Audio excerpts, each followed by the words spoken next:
Hey, have you ever wondered what's the technology behind designer babies, allergen-free food, or even the cure for cancer? It's called CRISPR, clustered regularly interspaced short palindromic repeats.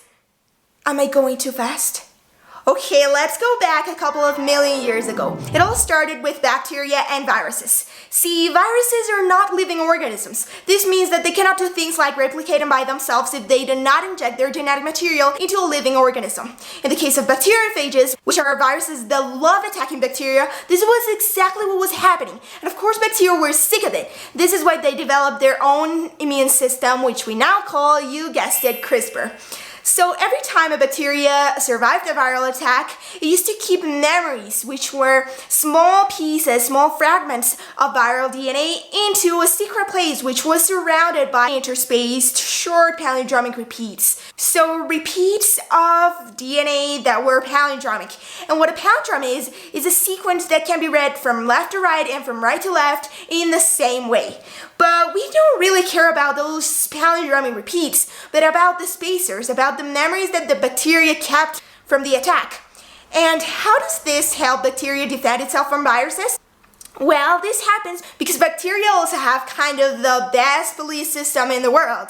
And the cops are called CRISPR-associated proteins, or Cas. The most common one of these is Cas9. Cas9 has the ability to cut genetic sequences, but how can it do that if viral sequences can be thousands and thousands of base pairs long? Well, this happens because of the memory the bacteria kept.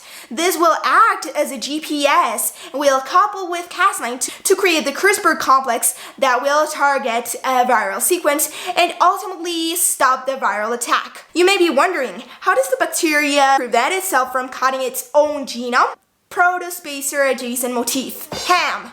The PAM is a sequence of 3 nucleotides, in the case of Cas9, that are NGG, where N can be any nucleotide.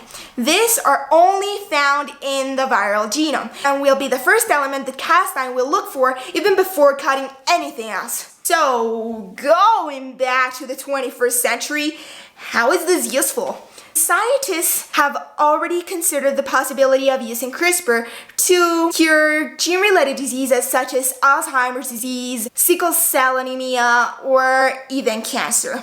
Well, I think that even though we are not the creators of this wonderful tool, we can be the species that benefit the most out of this, provided we manage to use it wisely, carefully, and responsibly. Thank you very much.